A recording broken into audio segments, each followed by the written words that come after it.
Ang puso po natin para pong ganito.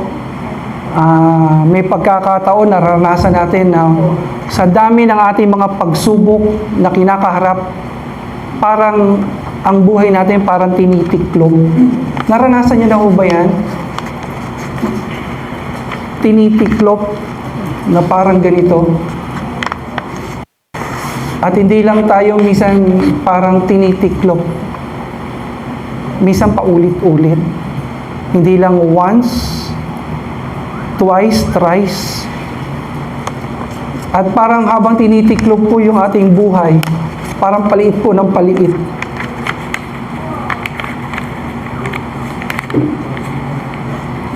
Tanungin mo yung katabi mo, ilang tiklop na ba naranasan mo?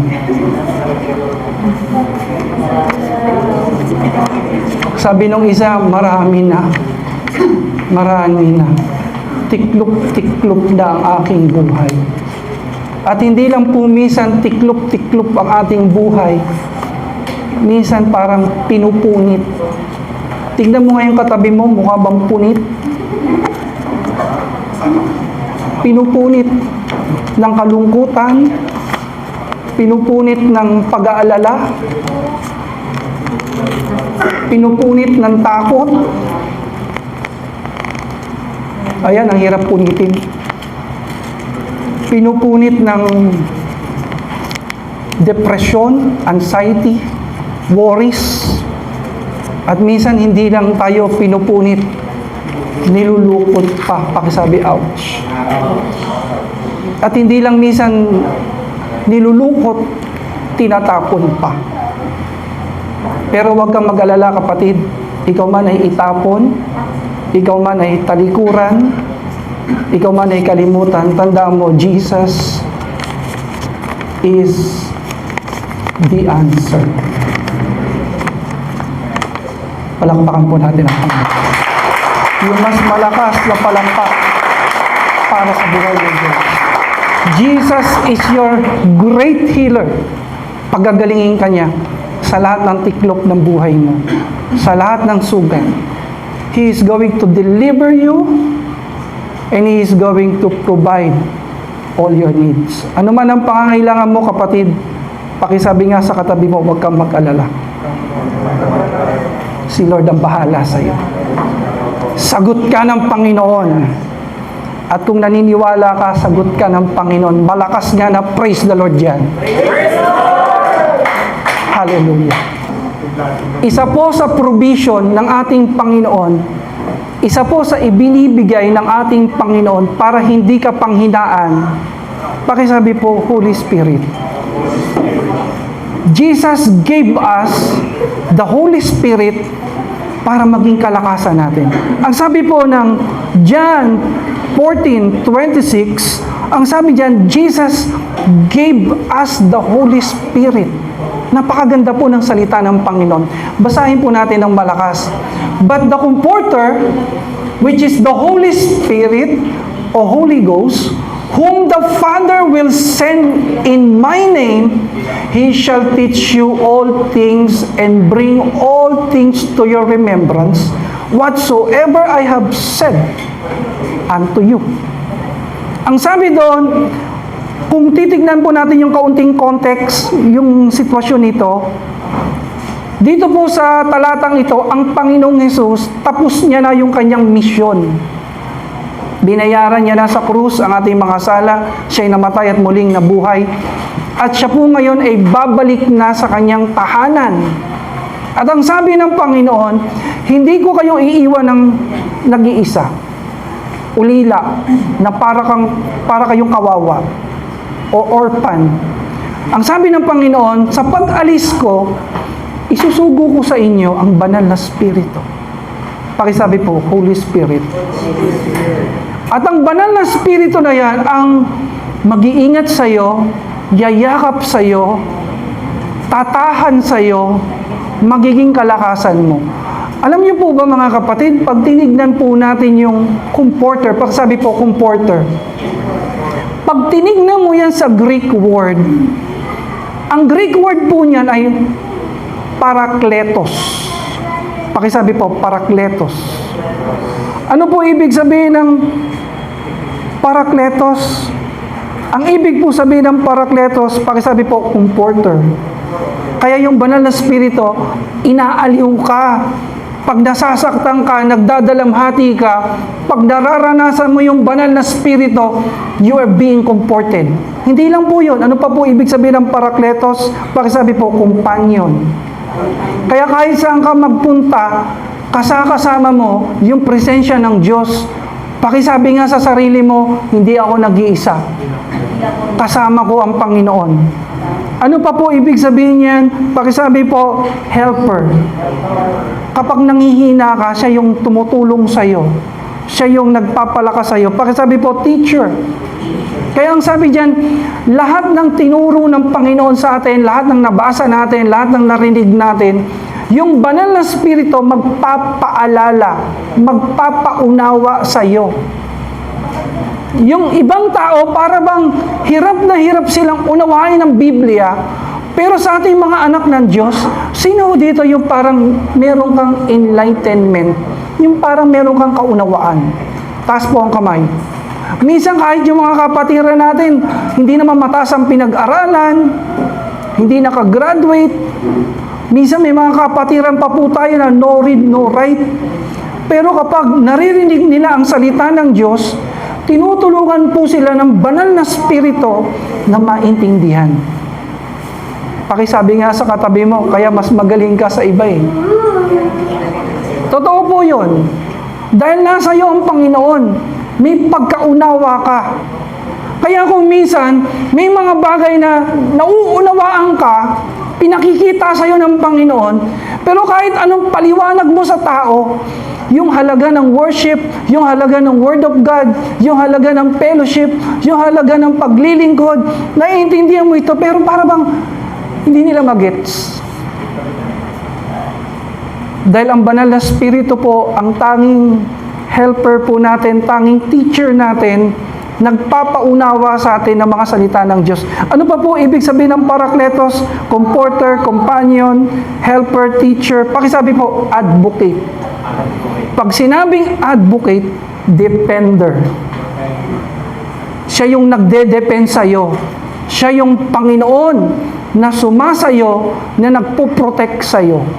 Amen. Pag sinabi pong parakletos, pakisabi po, supporter. Tumatahan sa'yo. Ang banal na spirito na laging nagsusupport sa'yo. Laging sumasama sa'yo. Laging nag-iingat sa'yo. Laging nagpo-protect sa'yo. Laging umaaliw sa'yo. Laging nagtuturo sa'yo. At kung ito'y nararanasan mo, palakpakan natin ng malakas ang Panginoon. Yung mas malakas, yung pinaka malakas na papuri. Hallelujah! Now, next question. Who is the Holy Spirit? Sino po ba ang banal na spirito? Well, pag sinabing banal na spirito, ang pinakamagandang definition, ang pinakamagandang paliwanag na pwedeng po natin pagkunan, hindi po tao. Alam mo kung saan tayo pwede kumuha ng tamang paliwanag? Pakisabi po, the Holy Bible. Pakisabi po, the Word of God. Kasi minsan, kung sa experience tayo ng tao, tatahan, para ipaliwanag ang banal na spirito, maguguluhan kay. Lalong-lalo na po, yung mga sinaunang Kristiyano, nung bata po ako, naririnig ko sila na kapag ang banal na spirito dumating sa kanilang buhay, napakainit daw. Yung isa naman nagsasabi, mainit na malamig. Yung isa naman para daw kinukuryente. Yung isa parang manginginig ka. So, ang problema sa experience, sa karanasan po kasi natin, iba-iba po na experience yan. Iba-iba po tayo ng karanasan. Paano kung hindi mo naranasan yung init? Ibig sabihin, ay walang banal na spirito. Paano kung hindi ka nanginginig? Paano kung hindi ka parang nakukuryente? Pakisabi nga sa katabi mo, iba-iba tayo. Iba-iba tayo ng pinagdadaanan, iba-iba tayo ng background, personality. Hindi natin pwedeng i-depend, iasa, yung paliwanag sa banal na spirito based on our experience. We will base on the Word of God. Pwede po ba yon? Mas maganda yon, di ba? Palakpakan po natin ang Panginoon. Who is the Holy Spirit? Ang sabi ng Biblia, the Holy Spirit, pakisabi po, is a person. He is not a thing. Hindi po siya bagay. Hindi po siya kapangyarihan. Hindi po siya kapangyarihan. Hindi siya para bang malakas na kapangyarihan ng Diyos. Hindi po yon. Yes, tama po. Ang Panginoon, binubuhos niya ang kanyang kapangyarihan sa pamamagitan ng kanyang banal na Espiritu, but the Holy Spirit is not power. The Holy Spirit is God. He is the third person in the Holy Trinity. Hindi po siya pwedeng ilimit sa mga gifts and symbols. Na hindi po pwedeng ilimit ang banal na Espiritu sa mga gifts. Marami pong gifts ang Holy Spirit. Halimbawa, speaking in tongue. Ako po, nag-speaking tongue ako. Sino po mga nag-speaking tongue dyan?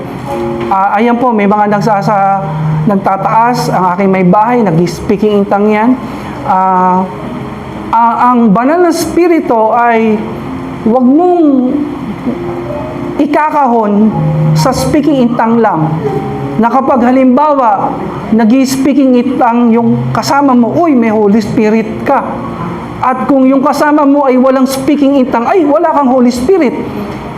Nasusundan nyo mga kapatid, papadaliin ko po. Speaking in tongue is one of the gifts of the Holy Spirit. Pero yung speaking in tongue, hindi po yan ang Holy Spirit. Gift po yan. Gift. Ibig sabihin, hindi mo pwedeng tignan yung isang tao na walang speaking in tongue, na walang Holy Spirit. Maaring iba yung gift niya. Maaring ang gift na tinanggap niya sa Holy Spirit ay management, wisdom, leadership. Maaring ang tinanggap niya sa Holy Spirit ay creativity. No, maaring sa iba-iba po ang kaloob ng banal na Espiritu. Iba-iba po yan.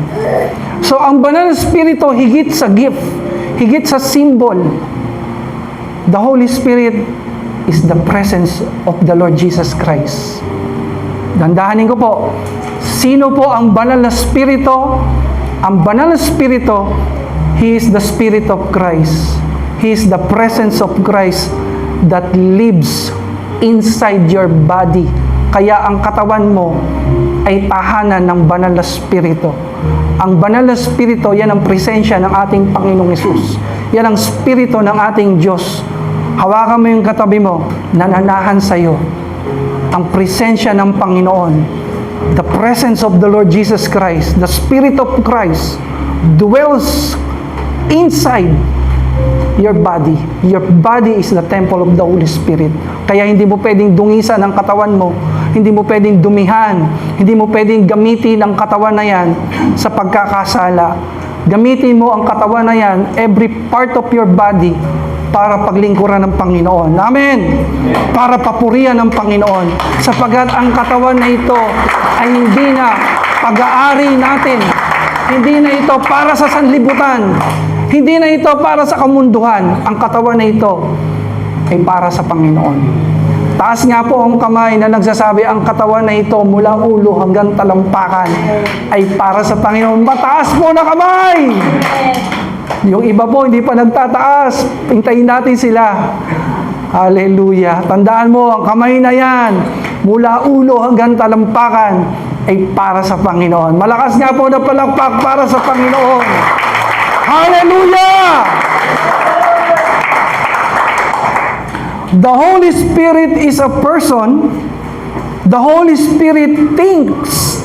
Siya po ay nag-iisip according to Acts 15:28. The Holy Spirit speaks according to Acts 1:6. Nagsasalita po yan. Kaya minsan magsasalita sa iyo ang banal na Espiritu. Uutusan ka niya. May papagawa sa iyo. The Holy Spirit will speak unto you.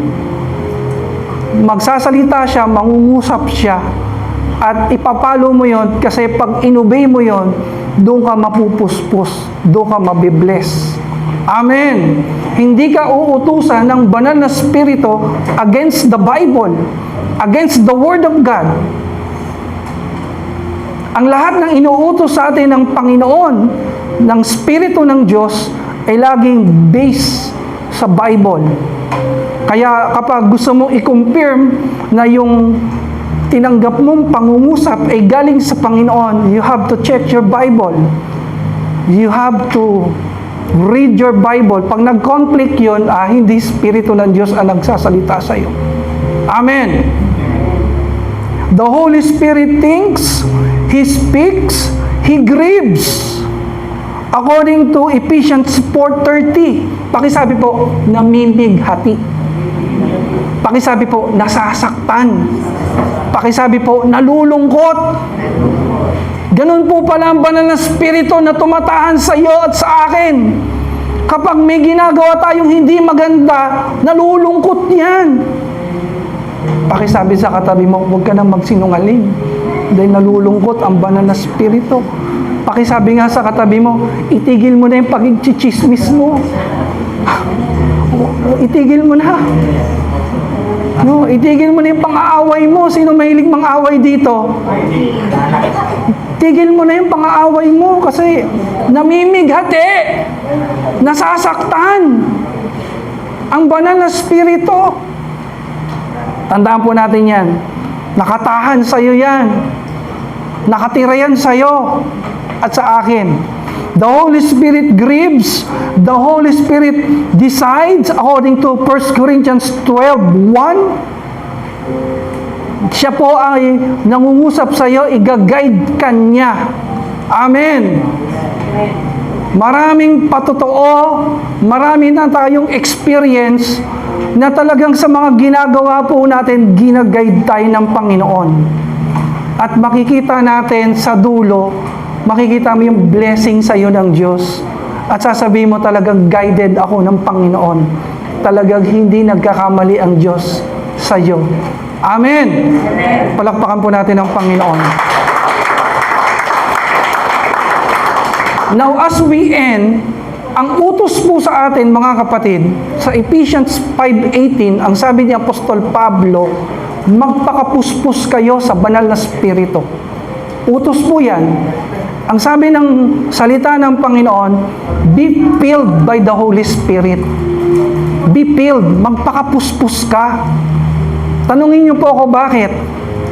Bakit? Kasi pag hindi ka puspos, manghihina ka. Madali kang tatalunin ng dyablo. Madali kang matutukso. Madali kang bibigay sa pagkakasala. Pakisabi nga sa katabi mo, hawakan mo siya sa braso, sabi mo, magpakapuspos ka, kapatid. Magpakapuspos ka.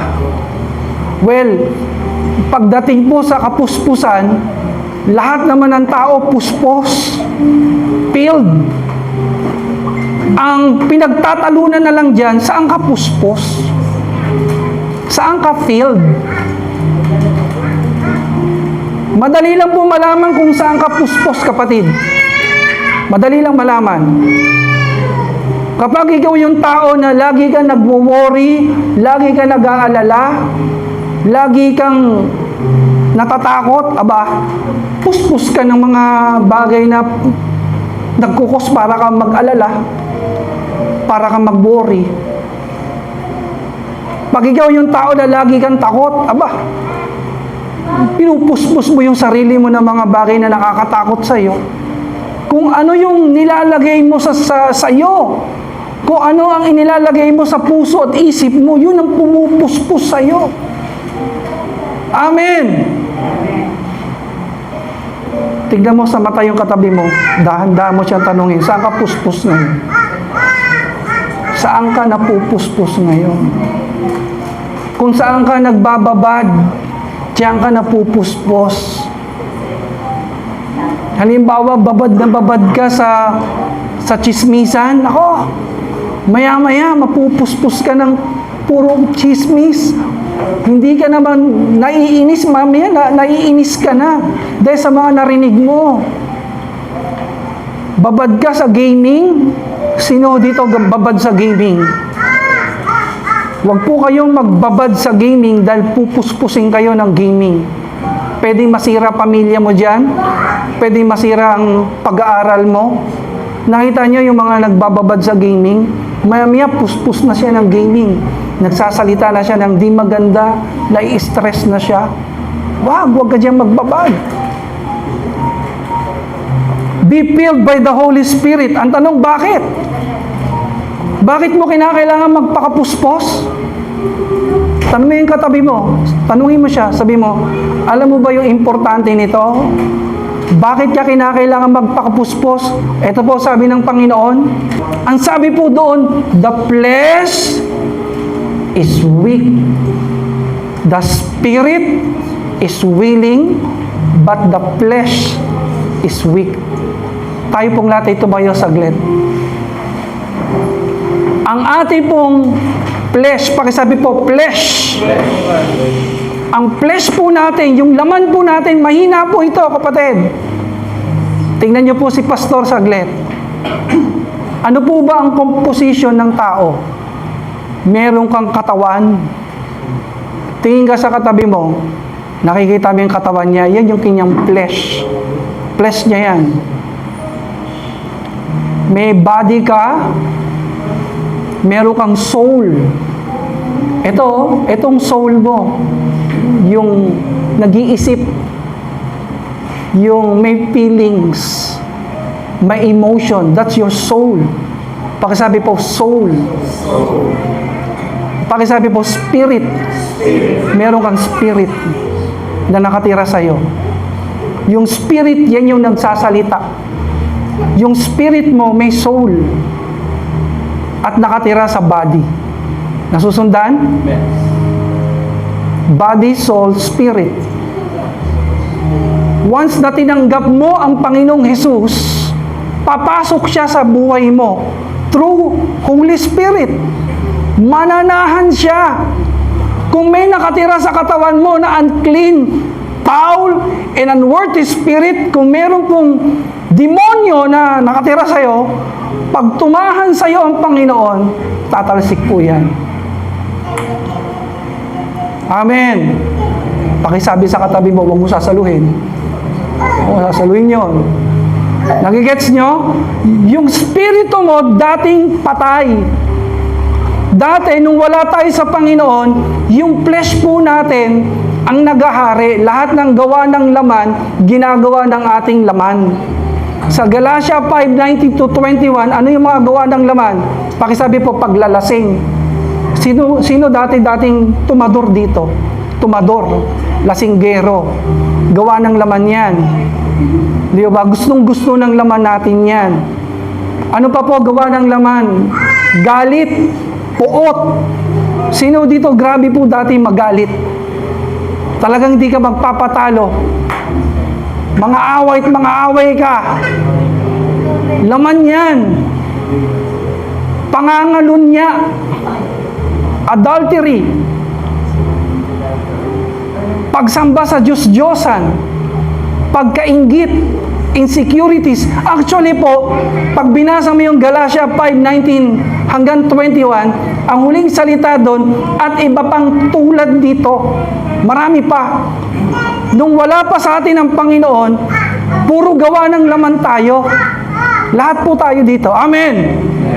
Pero nung pumasok sa atin ang Panginoon, yung spirito na patay, na born again yon. Binuhay yon ng Panginoon. Nanahan sa atin ang banal na spirito. Palakpakan natin ang Panginoon. Ngayon po, sa katawan mo ngayon, may katawan ka, nandun pa rin yung flesh, pero yung spirito mo, pinaghaharian ngayon ng banal na spirito. Kaya ka may bagong buhay. Pero yung bagong buhay na nasa iyo, meron pa rin tayong problema. Alam niyo po, problema natin, kahit nasa atin na ang Panginoon, nasa atin na banal na spirito, nasa flesh ka pa rin. Nung tinanggap mo ba ang Panginoon, nagbago ba katawan mo? Nagbago ba itsura mo? Tingnan mo yung katabi mo ulit. Tingnan mo ulit yung katabi mo. Pakisabi sa kanya, ikaw pa rin yun ah. Ikaw pa rin. Pagdating ni Jesus Christ, yung katawan na yan, mababago na yan. Mawalan ka na ng problema. Tingnan niyo ako saglit. Ang problema nating mga Kristiyano ngayon, may bagong buhay tayo dahil sa banal na spirito, pero ang problema, nasa flesh pa rin tayo. Kaya kahit Kristiyano na tayo, kapag magpapabaya tayo, malakas yung laman natin. Bulungan mo yung katabi mo, malakas ba laman mo ngayon? Kaya pag mabilis ka magalit, malakas ang laman mo. Pag natutokso ka pa rin makipag-away, natutokso ka pa rin maglasing, magbisyo, lakas ang laman mo. Pag gusto mo man chicks pa rin, kahit may asawa ka na, may girlfriend ka na, abay, kapag may girlfriend ka na, gusto mo pa rin man chicks, lakas ang laman mo. Upo po tayo saglit.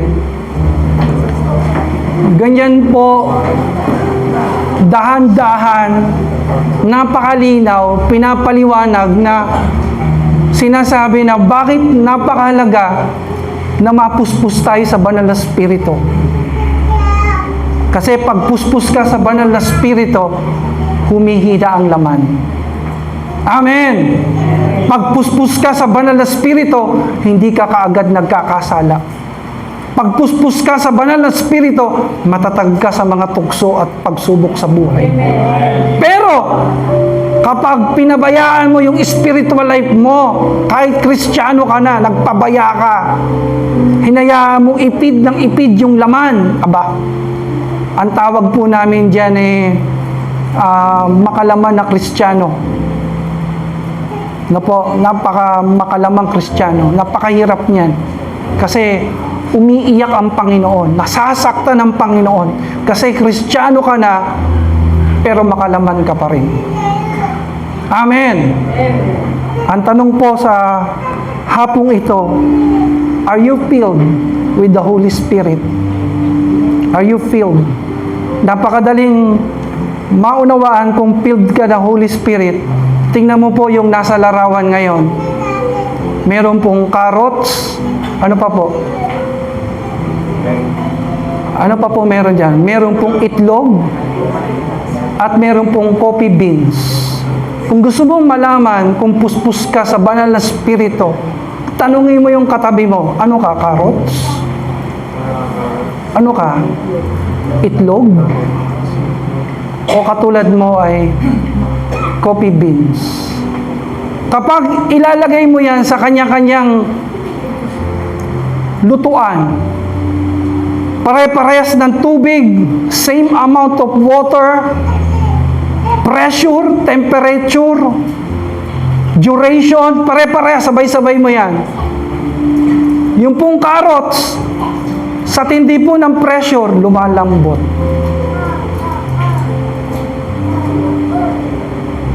Yung itlog po, sa tindi ng pressure, tumitigas.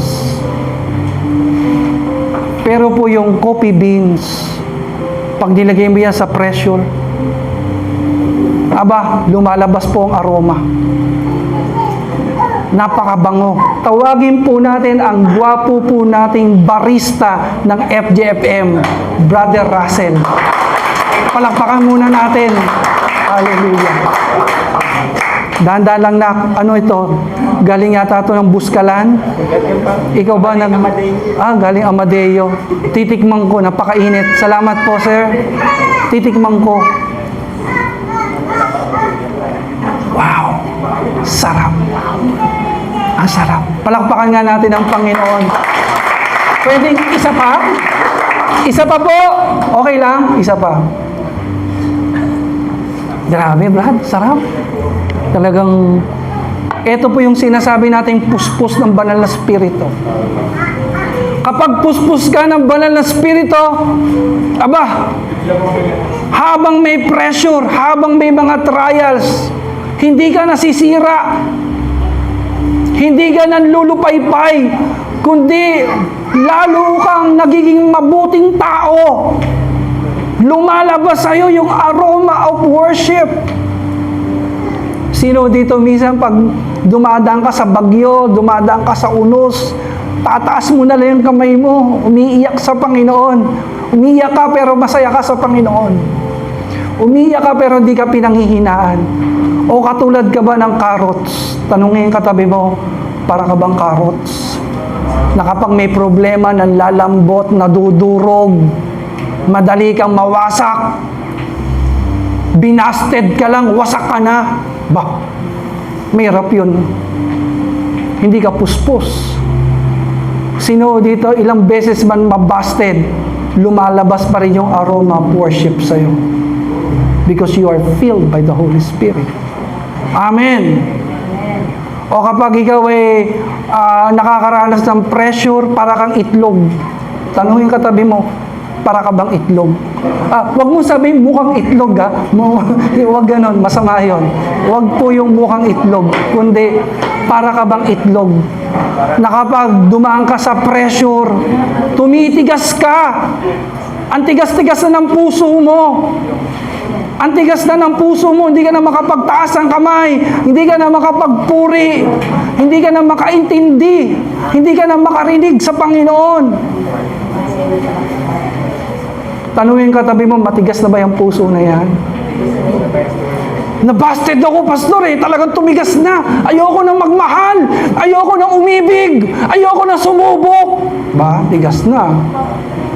Pero alam mo, kapag ang isang taong puspos ng banal na spirito, para po siyang kape sa Amadeo, lalong sumasarap ang kanyang paglilingkod at pagpupuri sa Diyos.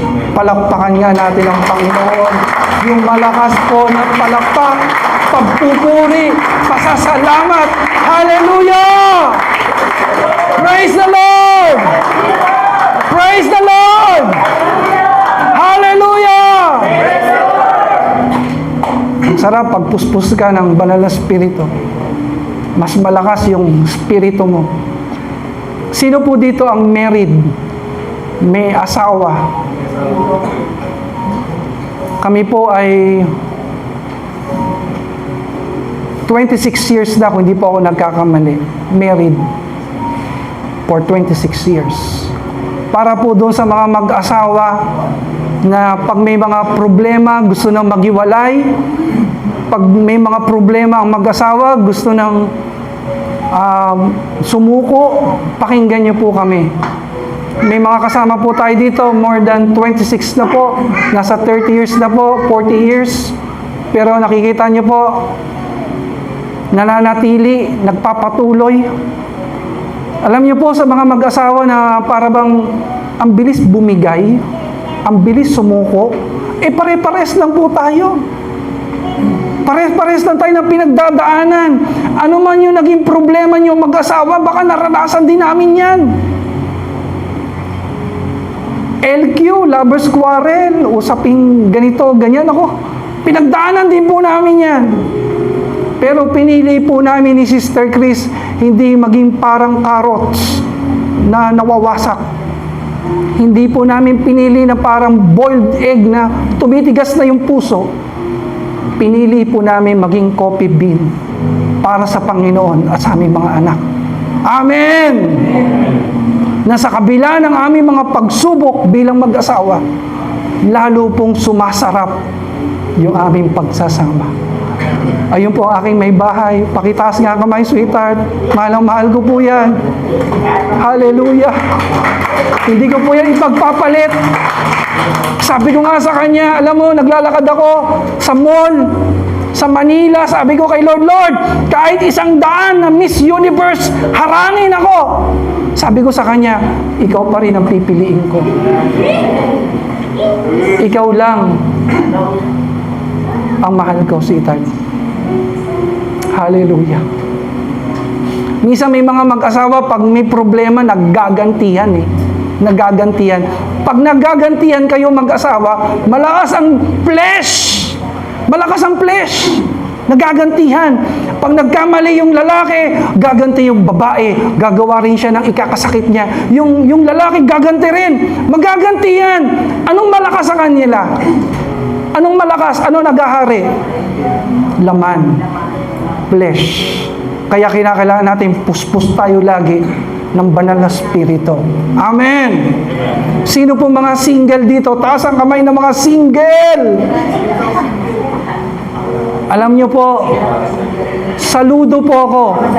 Saludo po ako sa mga single nating kapatiran. Ibang-ibang klase sila. Minsan may mga single nagre-reklamo wala kaming girlfriend, wala kaming relationship, wala kaming ganito, walang ganyan, wala nagme-message, wala nag-appreciate. Gusto namin sabihin sa inyo, yung pinagdadaanan nyo, pinagdadaanan din ni Russell yan. Pinagdadaanan din ni Ronnie yan. Pero ang kagandahan sa kanila, matatag. Matatag. Matatag po. Hindi sila pinanghihinaan. Hindi sila nadi-discourage. Hindi sila nalulumpo at pananampalataya. Alam mo, naririnig ko nga sa mga single na kapatiran, kung hindi Christian ang magiging partner ko, di bali nang tumanda akong dalaga, di bali nang tumanda akong binata. Kung hindi man Christian, may takot sa Diyos dahil kasalanan sa Panginoon yun. Sabi ng Biblia, do not equal yoke to the unbelievers. Alam mo, hanga ako sa mga yan. Hindi po sila single dahil sa puro bigo. Actually po, marami nagkakagusto sa mga yan. Tama di ba mga kapatid? Dami nagkakagusto sa mga yan. Pero dahil spirit-filled po sila, ang hinahanap nila, isang tao na may takot sa Diyos na makakasama nila sa paglilingkod sa Panginoon. Palakpakan natin ang Panginoon. Hallelujah! How to be filled by the Holy Spirit as we end. Pakisabi po, obedience. Sa pagsunod mo sa Panginoon, mapupuspos ka ng banal na spirito. Sa Ephesians chapter 5, ang ibinigay na illustration, symbol ng Holy Spirit, pakisabi po, wine. Alam niyo ba kung bakit wine? Kasi po sa wine, hanggat hindi mo ginagalaw yan, hindi ka malalasing. Hanggat walang action, kahit tumira ka na sa bodega ng wine, kung walang action, hindi ka malalasing. Ganon din po sa banal na spirito. If you want to be filled by the Holy Spirit, you need to act. Pakisabi po, action. Kailangan ng action. Anong action ang kailangan? Anong klaseng action? Pakisabi po, obedience. Pag sumusunod ka, pakisabi sa katabi mo yung pangalan niya, pag sumusunod ka sa Panginoon, sabi mo yung pangalan, pupuspusin ka niya ng kanyang presensya. Perfect example ang ating Panginoong Hesus. Sa pagsunod ng ating Panginoon, si Jesus Christ, ang sabi ng Bible, He was filled by the Holy Spirit. Kailan po ito nangyari? Maraming beses, pero isang halimbawa, during the baptism of the Lord Jesus Christ. Ang sabi po dyan sa Mark 3:13, Mark 3:13 to 17, magpapabaptize ang Panginoon. Sabi ni John the Baptist, hindi kita ibabaptize, dapat nga ikaw ang magbaptize sa akin. Pero sabi ng Panginoon, hayaan natin mangyari ito. Makikita mo kay Jesus Christ yung pagpapakumbaba, yung pagsunod. At ang sabi ng Biblia, sa pagsunod ng Panginoon, nagpabaptize po siya. Ang sabi po ng Word of God, bigla pong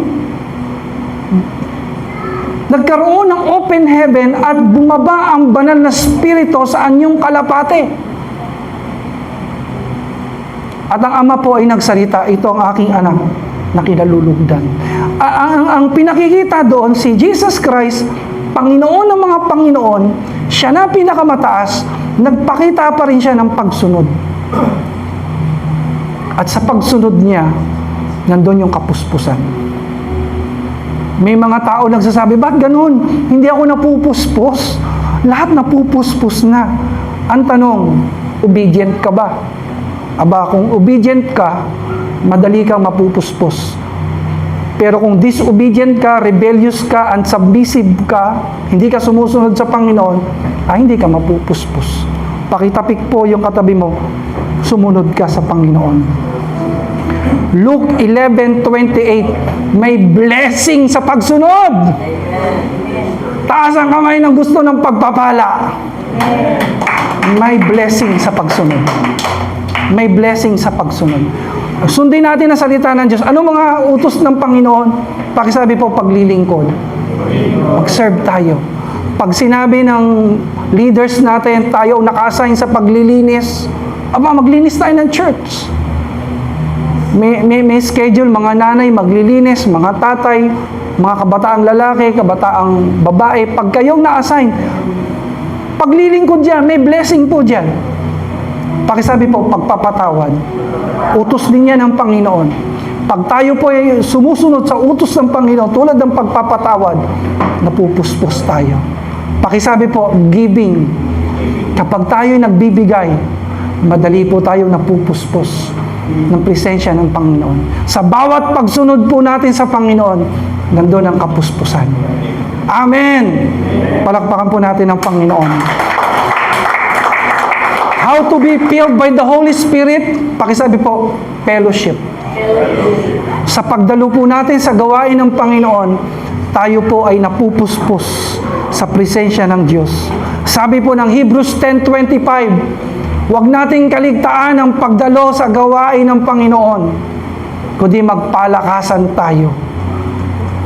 Magpalakasan po tayo. Every time na dumadalo tayo sa gawain ng Panginoon, napupuspos po tayo. Kaya ang tanong kanina, saan ka nagpapapuno? Anong ginagawa mo para mapuspos ka? If you want to be filled by the Holy Spirit, punta ka sa gawain. Kami po, yung mga ganyang edad namin, mga ganitong edad, mga kabataan, aatin po kami ng Sunday worship. Morning po yung worship namin. Pag atin namin ng Sunday worship, sasama po ako doon sa mga preacher na nagpipreach sa Pampanga at Laguna. Nakadalawang gawain na ako. Pagdating ng Wednesday, may midweek service pa yung church namin noong araw. Ilan na po? 3. Tapos magsasabing may overnight prayer. Overnight prayer. Tapos 5 po, sa bahay po namin, may home Bible study kami na nagtuturo yung tatay ko. And then, meron kaming crusade. Pag sinabi, may crusade tayo sa ganitong barangay, sa ganitong lugar, atin ako sa crusade. Tapos sa school namin, meron kaming small group. May Bible study kami sa school. Babad kami sa gawain. Ang church ba namin ay walking distance lang? Hindi po, napakalayo po ng church namin nung araw. Namamasahe pa kami. Kaya ang ginagawa po namin, sumasideline kami ng mga trabaho, working student kami, para nang sa ganon, may pangtustos kami sa pag-attend. Tapos may mga anniversary pa po yung mga local churches. Pinupuntahan namin yan. Pinupuntahan namin yan. If you want to be filled by the Holy Spirit, pakisabi sa katabi mo, huwag kang absent. Huwag kang magpapalate. Panoorin po natin ito. 50 seconds lang po ito. 50 seconds. Kapit lang mga kapatid. 50 seconds.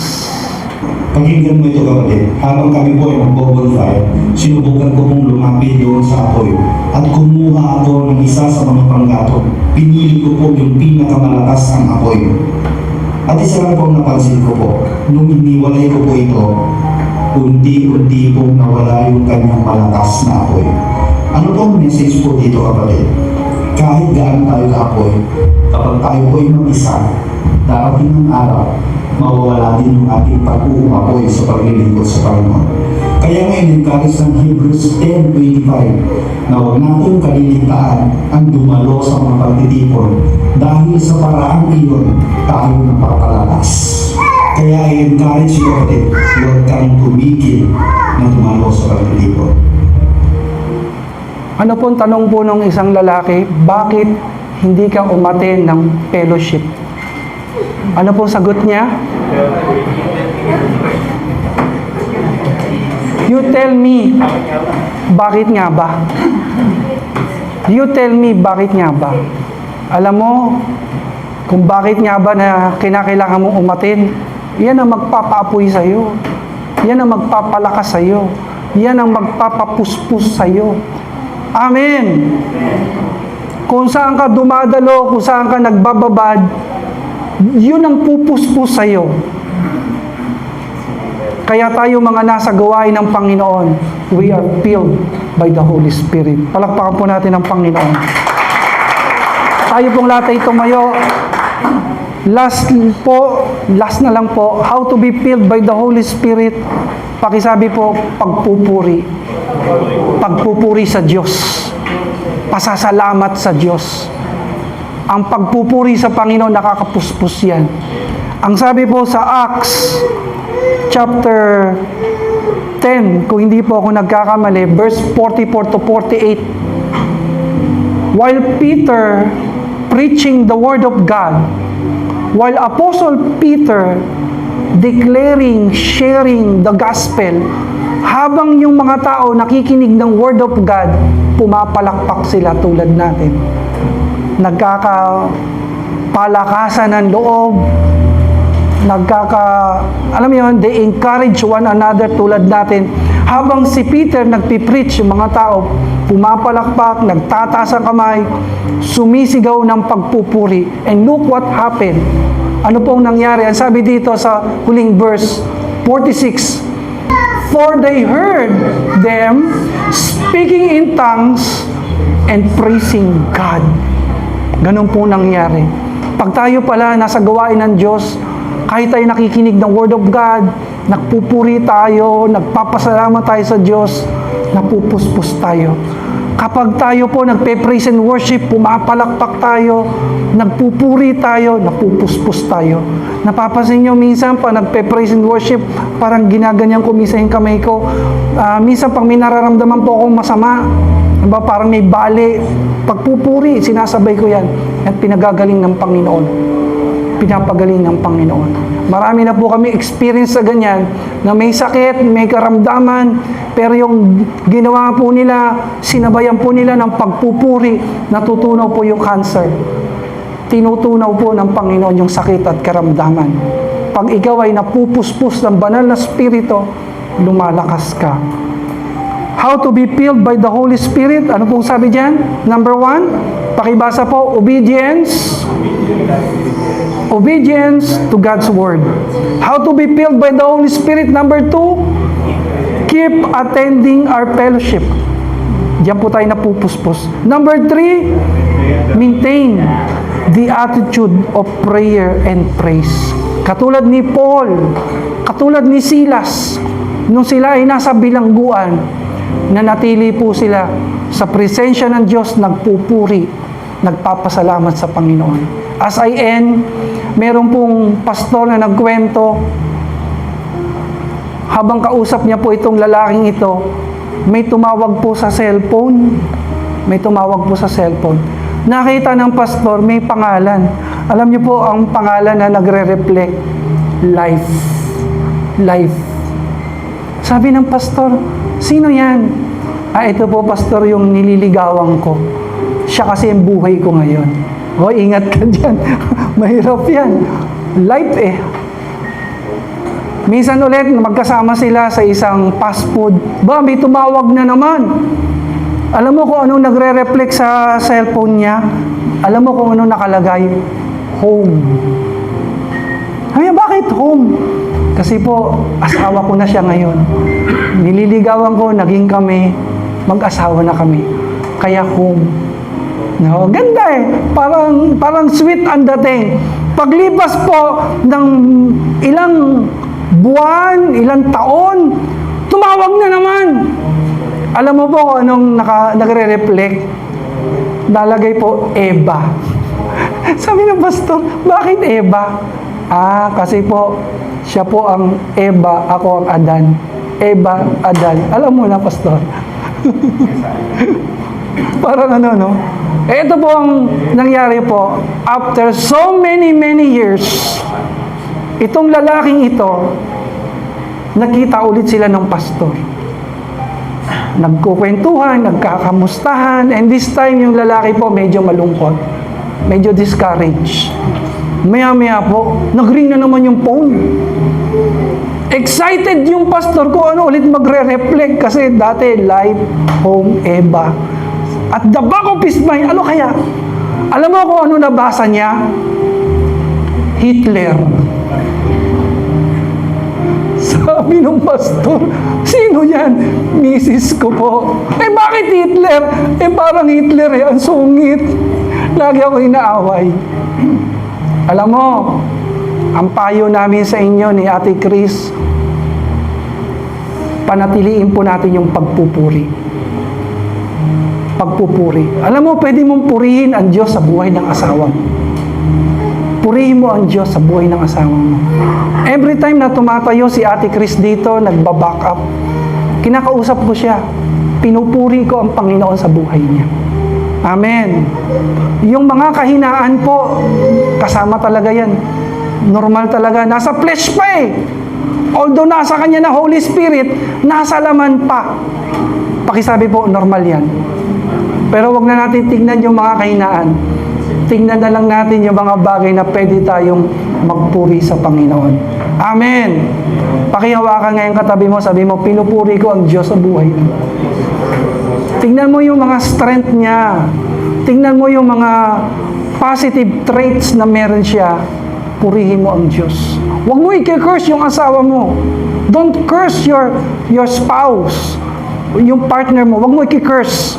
Kasi pag kinurse mo yan, walang blessing na dadaloy sa inyo. Walang banal na spirito ang dadaloy sa inyo. Amen. Gusto nyo ng success sa relationship?